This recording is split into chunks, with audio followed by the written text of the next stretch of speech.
18장 12절에서 40절까지 말씀입니다. 신약 성경 178페이지를 찾아주시기 바랍니다.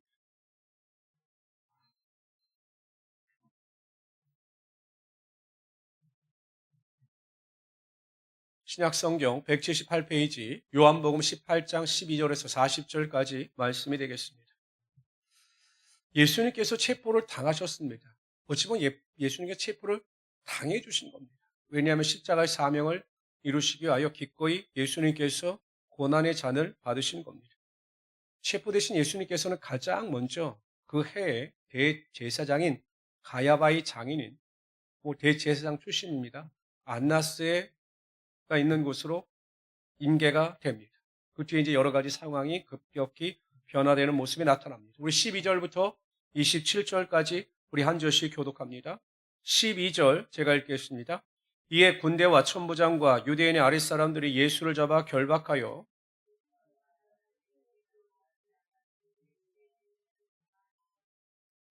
가야바는 유대인들에게 한 사람의 백성을 위하여 죽는 것이 유익하다고 권고하던 자더라.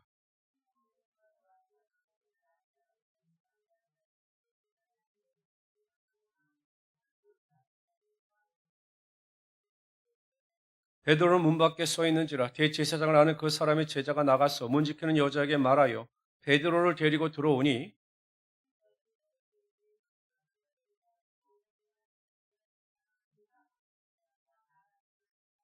그때가 추운 고로 종과 아랫사람들이 불을 피우고 서서 쬐니 베드로도 함께 서서 쬐더라. 예수께서 대답하시되 내가 드러내놓고 세상에 말하였노라. 모든 유대인들이 모이는 회당과 성전에서 항상 가르쳤고 은밀하게는 아무것도 말하지 아니하였거늘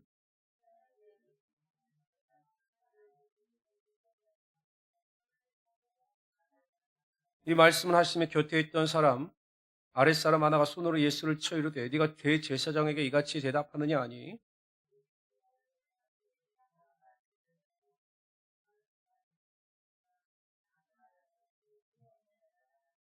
안나스가 예수를 결박한 그대로 대제사장 가야바에게 보내니라.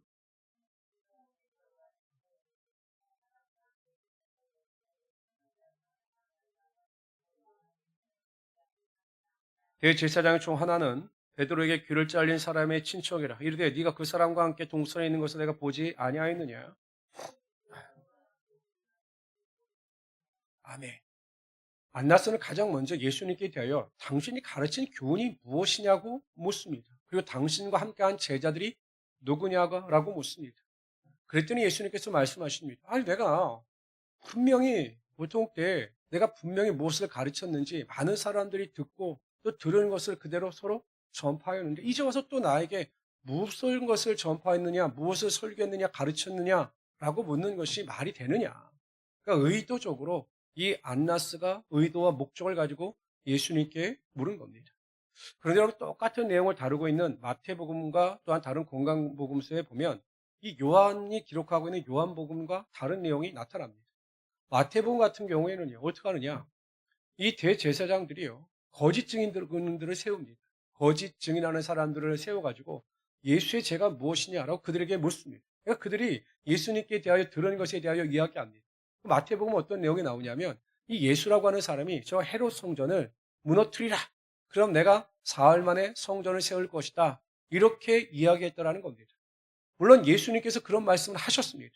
그러나 예수님께서 그 성전을 무너뜨려라. 지금 건축물로서 헤롯 성전을 무너뜨려라. 그럼 내가 그걸 사흘 만에 세울 것이다. 이 말씀이 아니셨습니다. 예수님께서 말씀하신 의도는 예수님께서 죽으시고 사흘 만에 다시 부활하실 것을 그렇게 상징적으로 말씀하신 겁니다. 근데 그들은 그냥 듣는 대로, 들려지는 대로 그냥 엉뚱하게 그렇게 해석하고 그렇게 거짓 증언을 한 것입니다.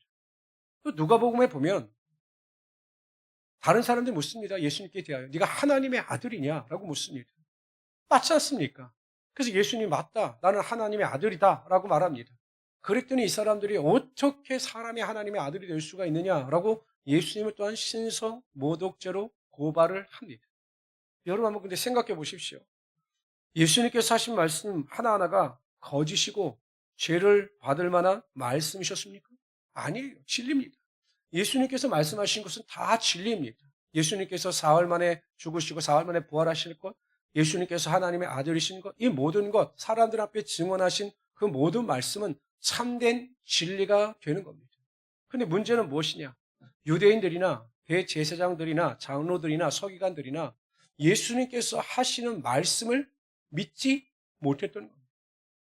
그들이 예수님께서 아무리 진리를 말씀하셔도 그들의 선입관에 잡혀 있었기 때문에, 율법에 대한 잘못된 해석에 잡혀 있었기 때문에 예수님의 말씀을 믿지 못했던 것이고 믿어지지도 않았던 겁니다. 마가복음 9장에 보면 귀신 들린 아이의 아버지에 대한 이야기가 나옵니다. 그러니까 아이가 어렸을 때부터 귀신이 들려가지고 제가 보니까 간질을 한 것 같아요. 막 물에도 넘어지고 갑자기 불에도 넘어지고 막 고통을 당했습니다. 그래서 예수님에 대한 이야기를 듣고 그 아이의 아버지가 아이를 데리고 옵니다. 근데 예수님께서 때마침 베드로와 야고보와 요한을 데리고 그 산에 오르셨습니다. 그래서 예수님이 계시지 않으셨어요. 그러니까 제자들에게 병을 고쳐달라고 하니 오히려 제자들이 병을 못 고치는 겁니다. 귀신을 쫓아내지 못하는 겁니다. 그때 예수님께서 내려오셨습니다. 근데 그 아버지의 마음속에는요, 그 제자들이 하는 것을 보고 이번에도 힘들겠구나. 내가 알고 믿었던 그 예수의 능력이 나타나지 않겠구나 라고 하는 회의적인 마음이 생겼습니다. 예수님께 대하여 뭐라고 이야기하냐면, 예수님 그냥 우리를 불쌍히 여기셔서 그냥 하실 수 있거든. 하실 수 있거든. 우리 아들의 좀 병을 고쳐주시고 좀 귀신을 쫓아내십시오, 내어주십시오라고 이야기를 합니다. 그러니까 회의적인, 그냥 반은 믿고 반은 믿지 않은 그런 태도로 예수님께 대답을 했습니다. 이야기를 했습니다. 그때 예수님께서 버럭 화를 내시는 겁니다. 뭐라고 말씀하시냐? 할 수 있거든이 무슨 말이냐? 믿는 자에겐 능치 못할 일이 없느니라 라고 말씀하셨습니다. 그러자 이 아버지가 뭐라고 반응합니까? 아버지도 깜짝 놀랐습니다. 그러자 이 아이 아버지가 이렇게 이야기합니다. 예수님께 대하여. 예수님, 나의 믿음 없는 것을 도와주시옵소서 라고 이야기합니다. 이것을 여러분 히브리어 원어로 그대로 해석을 하면 이런 해석이 됩니다. 나도 믿고 싶은데 나는 도저히 믿어지지가 않습니다. 나는 믿고 싶은데 그 귀신이 쫓겨나고 아들의 병을 고칠 수 있다라고 하는 그것이 믿어지지가 않습니다. 나에게 그걸 믿을 수 있는 믿음을 주십시오라고 예수님께 솔직히 고백합니다. 그러자 예수님께서 그 아이를 데리고 오게 하시고 그 아이 속에 있는 귀신에 대하여 선포하십니다. 꾸짖으십니다. 귀신아, 이 아이에게서 떠나갈지어다 라고 선포하십니다. 그래서 아이가 간질하면서 쓰러졌습니다. 그리고 나서 그 귀신이 쫓겨났습니다. 그러니까 여러분, 믿음이 없는 것을 도와주십시오. 정말 내가 믿어지게 하여 주시고 온전히 믿음 안에서 살아가게 해 주십시오 라고 이 아이의 아버지가 믿음을 구할 때 예수님께서 직접 그 아이에게서 귀신이 쫓겨나가는 것을 보여주시고 예수가 능치 못할 일 없게 하시고 믿는 자에게 이러한 능력이 나타남을 보여주셨던 겁니다. 믿음을 구하는 자들, 나에게 믿음 없는 것을 도와주시옵소서, 내가 믿어지게 하여 주시옵소서라고 매일 믿음을 구하는 자에게 하나님께서 합당한 믿음을 주시고 우리의 삶의 여러 가지 역사를 통해서 하나님을 확실히 믿는 은혜 가운데 살아가게 하여 주시는 겁니다. 어느 집사님이 이제 교회 처음 나오셨어요. 한 교회 2년 다녔는데 그 마음속에 믿음이 없었습니다. 근데 여러분 그런 것 아십니까? 여러분 이슬비에 옷이 젖는다라고 하는 말이 있습니다. 어떨 때는 아침에 보면 비도 안 와요. 그런데 이렇게 나가보면 그 이슬이 쫙 깔려있는 데가 있는데 그 길을 이렇게 걸어가다 보면 옷이 축축해지는 것을 느끼게 됩니다. 그러니까 우리 안에 그 수분이 쌓이는 거죠. 믿음도 마찬가지입니다. 믿음은 들음에서 난다라고 말씀하셨습니다. 그러니까 어떤 분들은 목사님 저는 매일 들어도요 목사님이 하는 말이 한국말인데 무슨 뜻인지 모르겠어요 하는 분들도 계셔요. 근데 여러분 모르는 것 같지만 이슬비에 옷이 젖듯이 우리가 말씀을 듣고 또는 예배에 참석하다 보면 그 하나님께서 주신 은혜 가운데 우리 안에 하나님이 주시는 믿음이 쌓이는 겁니다.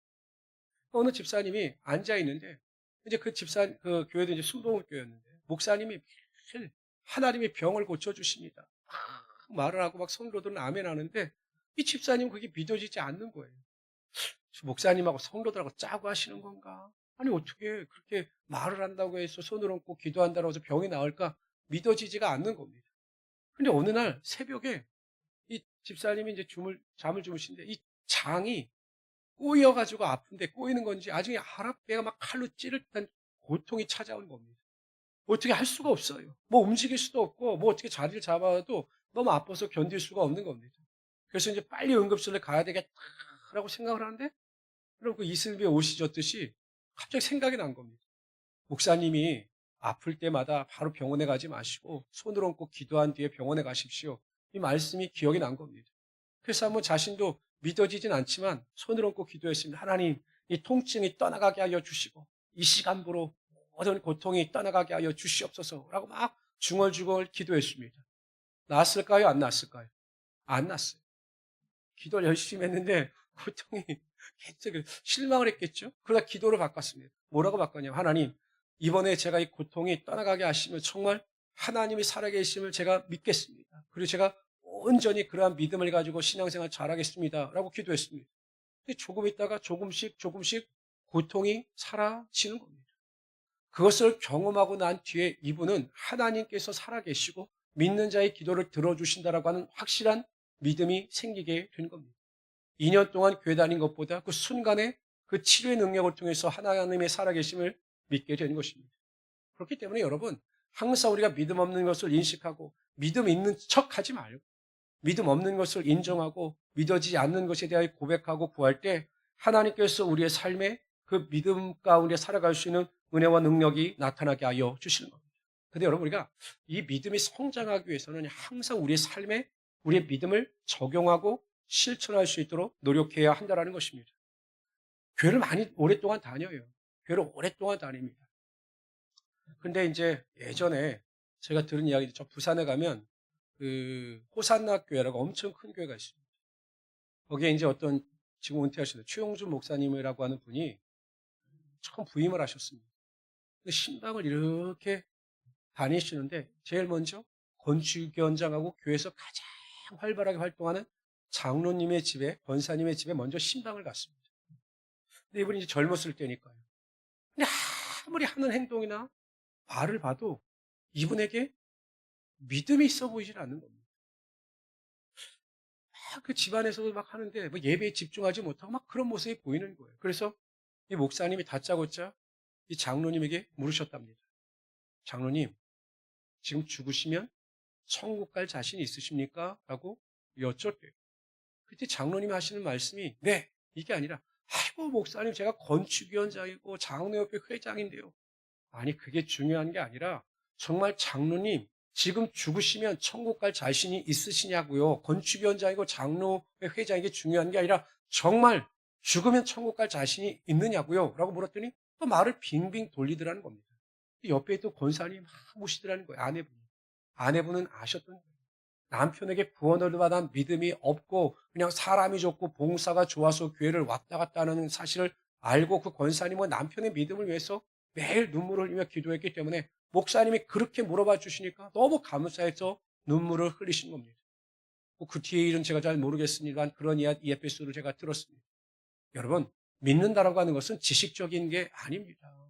정말 하나님께서 천지를 말씀으로 창조하여 이 세상을 주관하신다는 사실이 그냥 믿어지는 것이고 내가 기도할 때마다 하나님께서 내 기도를 반드시 들어주신다는 사실을 믿는 것이고 그래서 우리가 예배 때마다 나와서 예배하는 이 즐거움이 우리의 삶의 가장 중요한 시간이다라고 하는 것이 믿어지고 그렇게 살아가는 것이 믿음이 있는 것이지. 여러분 아무리 입술로 화려하게 성경에 대해서 이야기하고 아는 것처럼 이해하고 옛날에 내가 여성봉사나 여성교 회장이었다 남성교 회장이었다 이거 중요하지 않습니다. 지금 내가 하나님을 온전히 믿고 있으며 하나님께서 내가 기도할 때마다 내 기도를 들어주시고 내 믿음대로 역사하신다는 사실을 온전히 믿게 될 때 그 믿음이 온전해질 수가 있는 겁니다. 근데 그게 안 믿어져요. 내가 기도해도 병을 고쳐주실 것 같지도 않고 내가 기도해도 내 기도에 응답해 주시지 않을 것 같고 그럴 때에는 이 귀신 들린 아이의 아버지처럼 여러분의 믿음을 위해서 솔직히 기도하세요. 하나님 믿고 싶은데 믿어지지가 않습니다. 내가 기도하고 싶은데 기도할 수 있는 믿음이 없습니다. 나의 믿음 없는 것을 도와주시옵소서라고 기도하면 하나님께서 여러분들에게 반드시 합당한 믿음을 허락하여 주사 하나님의 놀라운 은혜와 능력이 나타나게 하여 주시는 겁니다. 그래서 우리 모든 성도님들은 이러한 믿음을 가지고 승리하며 살아가시는 하나님의 귀한 성도들이 되시기를 주님의 이름으로 축원합니다. 오늘 본문에 보면 베드로는요. 예수님께서 말씀하신 대로 예수님을 3번 부인합니다. 예수님을 3번 부인을 합니다. 어쩔 수 없는 일이었죠. 인간의 한계입니다. 아무리 인간은 의지가 있는 것 같고 그 의지도 실천할 수 있는 것 같지만 여러분 보세요. 자신의 의지도 실천하면서 살아가는 사람들은 정말 제가 보기엔 의지가 정말 강한 사람들은 1%도 되지 않습니다. 항상 우리는 의지가 약합니다. 하지 말아야지 하면서도 계속 그 일을 행할 수밖에 없는 것이 우리의 연약함입니다. 예배 드려야지라고 결심하지만 그렇게 온전히 예배를 드릴 수가 없습니다. 기도해야지, 말씀 봐야지, 성경 읽어야지라고 결심을 하지만 그 결심대로 행하는 분들이 별로 없습니다. 만약에 우리가 의지대로 주시는 은혜대로 그대로 실천할 수만 있다면 아마 하나님께서 부어주시는 놀라운 은혜와 능력이 우리의 삶 가운데 흘러 넘치게 될 것입니다. 근데 베드로가 그렇게 연약했어요.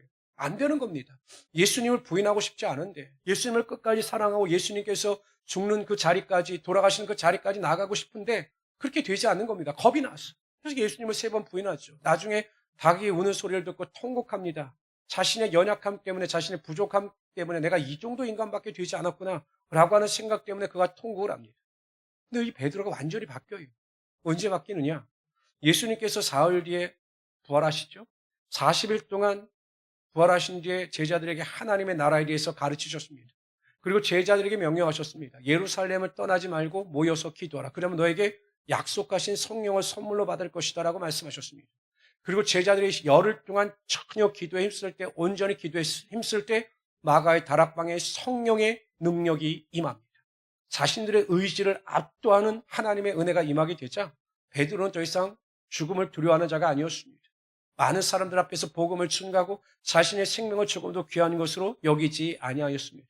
결국 여러분, 성령께서 우리를 지배하시고 성령께서 우리의 삶 가운데 충만하셔야 우리의 의지를 압도할 수 있는 하나님의 결단과 능력이 나타나게 되는 것입니다. 지금도 한국교회에 속해 영향력이 있는 교회가 저기 서부 이천동에 있는 온누리교회입니다. 이 온누리교회를 개척한 분이 하용주 목사입니다. 복음지에 아주 굉장히 열정적인 분이셨고 한국 교계에 큰 영향력을 끼치신 분이 하용주 목사이십니다. 그런데 이 하용주 목사님은 큰 아픔이 있었습니다. 그 아픔이 뭐냐면 굉장히 육체가 약하셨습니다. 간암 때문에 수술을 7번 하셨습니다. 간암 수술을 7번. 또 고혈압, 당뇨가 있으셨어요. 그래서 나중에는요, 일주일에 한 번씩 이 신장이 망가져서 혈액 투석을 하셨습니다. 여러분 생각해 보시죠. 수요일 날 혈액 투석을 하고 저녁 때 강당에 서서 설교를 합니다. 저도 제 주변에 혈액 투석을 하는 분을 이야기를 들어보니까 일상이 안 된다고 그러시더라고요. 너무 힘들다고 그러시더라고요. 근데 하용주 목사님은 투석을 하고 그 육체의 고통, 항암, 또 수술, 간암 수술을 받으시면서도 강대성에 서시기만 하면 그 쏟아지는 그 선포되어지는 메시지가 불이었습니다. 듣는 사람들이 큰 은혜를 받고 저분이 정말 병자인가라고 의심할 정도로 강대성에서 강력한 하나님의 능력을 행하셨습니다. 나중에 이분이요. 성령의 능력에 대해서 사모함을 갖고 성령의 충만함을 더 사모함으로 큰 성령의 능력 가운데 구하게 됩니다. 그래서 그걸 늘 이렇게 고백하셨습니다. 나의 힘은 약하나 성령의 능력이 나를 강하게 하신다. 인간의 육신의 한계로는 무엇을 할 수 없지만 성령의 능력이 임하시게 되면 육신의 한계를 뛰어넘는 하나님의 능력이 우리를 통해서 흘러 넘치게 된다는 것입니다. 에베소서 5장 16절 18절에 보면 세월을 아끼라 때가 악하니라. 그러므로 어리석은 자가 되지 말고 하나님의 뜻이 무엇인지 분별하도록 하라. 술 취하지 말라 이는 방탕한 것이니 오직 성령의 충만함을 받으라 라고 말씀하셨습니다. 오직 성령의 충만함을 받으라 라고 하는 시제가 현재 시제입니다. 진행형 시제입니다. 그러니까 성령 충만이 끊이지 않도록 매일 매 순간마다 성령의 충만함을 받아라 이렇게 말씀하고 있는 거죠. 여러분 어떻습니까? 밥을 안 먹으면 식사를 안 하시면 어떻습니까? 배가 고프죠. 배가 고프기 때문에 또 식사를 하시는 겁니다. 그러니까 우리가 육신의 밥을 먹지 않으면 배가 고파서 견딜 수가 없는 겁니다. 영적인 사람, 항상 성령의 은혜 가운데 살아가는 사람들은요. 성령이 충만하지 아니하며 뭔가 영적인 갈급함이 있어요. 매 성령 충만 가운데 살아가는 자들은 약간 성령 충만이 부족하게 되면 성령의 능력이 임재하지 아니하면 오히려 우울감과 낙심감이 밀려오게 되어 있는 겁니다. 그래서 더 기도하게 되고 성령의 충만함 가운데 살아가게 되는 거죠. 내가 성령 충만한지 성령 충만하지 않은지 모르는 분들은 성령 충만하지 않은 겁니다. 성령 충만한 사람들은 제가 말씀드리지만 항상 기뻐합니다. 쉬지 않고 기도합니다. 범사에 감사합니다. 이것이 성령 충만한 성도의 모습입니다. 그러므로 여러분 매일매일 삶 가운데 사모하는 자들에게 주시는 은혜를 삼하면서 성령 충만함 가운데 살아가시는 하나님의 귀한 성도리 되시기를 주님의 이름으로 축원합니다. 우리 28절부터 40절까지 읽도록 하죠. 28절 제가 읽겠습니다. 그들이 예수를 가야바에게서 관정으로 끌고 가니 새벽이라 그들은 더럽힘을 받지 아니하고 유월절 잔치를 먹고자 하여 관정에 들어가지 아니하더라.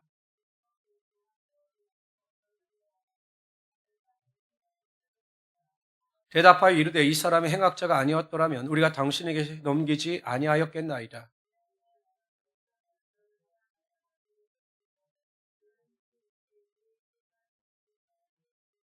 이는 예수께서 자기가 어떠한 죽음으로 죽을 것을 가리켜 하신 말씀을 응하게 하려 함이로라.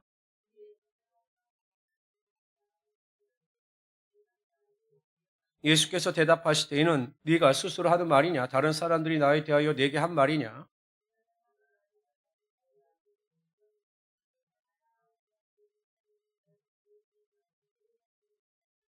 예수께서 대답하시되 내 나라는 이 세상에 속한 것이 아니니라. 만일 내 나라가 이 세상에 속한 것이었더라면 내 종들이 싸워 나로 유대인들에게 넘겨지지 않게 하였으리라. 이제 내 나라는 여기에 속한 것이 아니니라.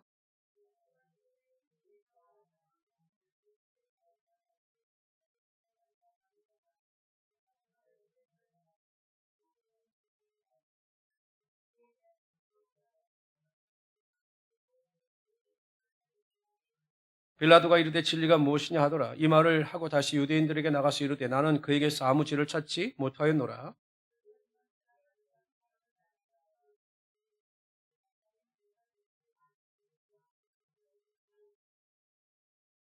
40절 다 같이 읽읍시다. 시작.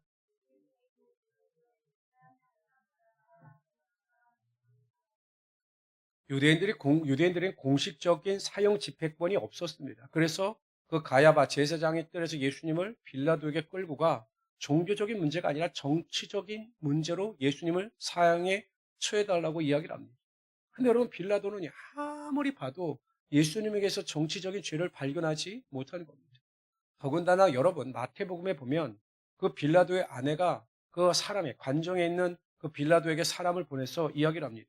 저 옳은 사람에게 아무 상관도 하지 마옵소서. 오늘 꿈에 내가 그 사람으로 인하여 애를 많이 태웠나이다.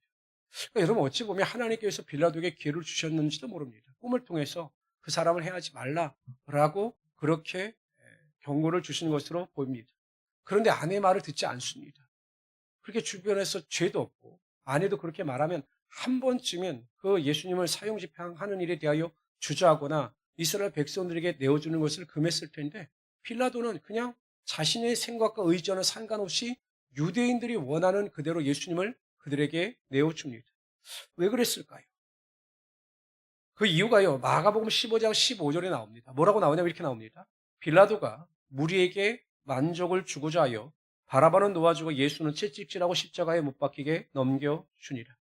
빌라도가 유대인들을 만족하게 하기 위해서 그래서 밀란이 일어나지 아니하고 정치적 안정을 이룰 수 있도록 하기 위하여 예수님을 아무 죄 없으신 예수님을 내어 준 겁니다. 근데 여러분 보세요. 빌라도도 어찌 보면 억울한 사람입니다. 그냥 유대인들이 원하니까 그냥 허락한 죄밖에 없습니다. 근데 여러분 만고의 역적이 됐죠. 지금까지도 여러분 빌라도가 얼마나 역적으로 성도들의 입에 오르내립니까? 우리가 주일날마다 우리 사도신경 하지 않습니까? 전능하사 천지를 만드신 하나님 아버지를 믿사오며 확 고백하다가 빌라도에게 본디오 빌라도에게 고난을 받으사 십자가에 못 박혀 죽으시고 주일날마다 그냥 수백만 명의 성도의 입을 통해서 빌라도에게 고난을 받으셨다. 그래서 그 자신의 이름이 오르락내리락한다. 만고의 역적이 된 것입니다. 근데 그 이유가 무엇이냐? 사람들을 만족해 하기 위하여 하나님이 아니라 사람들을 만족해 하기 위하여 잘못된 선택과 결정을 내렸기 때문에 그가 그러한 삶을 살아갈 수밖에 없는 겁니다. 근데 여러분 나중에 보면요. 이 빌라도가요. 결국 밀란이 일어나서 그 총독의 자리에서 내려오게 되고 또 누명을 써서 그 억울함 때문에 자살로 자신의 인생을 마무리합니다. 자신의 영광, 영위를 위해서 그렇게 노력하고 예수님을 내놨지만 결국 그 인생은 불행으로 끝나게 되고 말았던 겁니다. 사도 바울이요. 복음을 증가하면서 많은 갈등과 어려움이 있었습니다. 사람들과의 관계도 굉장히 어려웠어요. 갈등도 있었습니다. 왜냐하면 이 사도 바울이 불같은 성격이었습니다. 그래서 막 자기와 함께했던 사람들과도 여러 가지 갈등이 있었죠. 그 마가 요한 문제로 인해서도 문제가 생기고 그랬던 것 같습니다. 그런데 사도 바울이 갈라디아서 1장 10절에서 이렇게 이야기합니다. 이제 내가 사람들에게 좋게 하랴. 하나님께 좋게 하랴. 사람들에게 기쁨을 구하랴. 내가 지금까지 사람들의 기쁨을 구하였더라면 그리스도의 종이 아니니라. 사도 바울의 삶의 목적과 원칙은 분명했습니다. 무슨 일이든지 하나님을 기쁘시게 하는 일에 최선을 다했습니다. 사람을 기쁘게 하는 일이 아니라 하나님을 기쁘시게 하는 일이라면 사람들에게 어떠한 손가락질과 고난을 당한다 할지라도 그 일에 신경 쓰지 아니하고 하나님께서 기뻐하신 일에 최선을 다하며 살아갔던 겁니다. 우리의 인생도 마찬가지입니다. 여러분, 우리의 인생이 하나님 안에서 축복받는 인생이 되려고 하면 한 가지밖에 없습니다. 하나님을 기쁘시게 하는 일에 최선을 다하면 하나님께서 하늘의 은혜와 능력이 임하게 하여 주시는 거죠.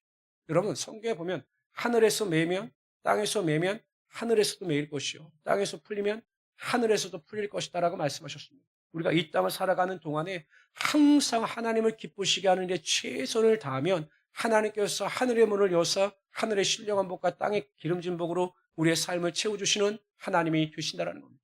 솔로몬이 여러 번 1,000번째의 제사를 통하여 하나님을 기쁘시게 하니 하나님께서 그 마음의 소원뿐만 아니라 부귀와 영광도 허락하여 주심으로 말미암아 넘치도록 그의 삶을 축복하여 주신 겁니다. 항상 우리 성도님들은 어떻게 하면 하나님을 기쁘시게 할까? 뭐 여러분들이야 대단을 결단하시고 수요 예배 가운데 이렇게 나와서 예배 드리는 것, 이것만큼 하나님을 기쁘시게 하는 일이 없습니다. 환경의 여건이 허락되어질 때마다 어찌하든지 결단하고 나오셔서 예배하는 여러분들이야말로 하나님을 기쁘시게 하는 자들이고 하나님은 반드시 여러분의 기도와 여러분의 소원 가운데 함께하여 주사 하나님의 놀라운 은혜와 능력이 나타나게 하여 주실 겁니다. 이러한 믿음을 가지고 매일 승리하며 살아가시는 하나님의 귀한 성도들이 되시기를 주님의 이름으로 축원합니다. 기도합시다. 주시 하나님, 오늘 하나님께서 귀한 은혜와 능력을 아버지 함께 하시고 영광과 존귀 가운데 함께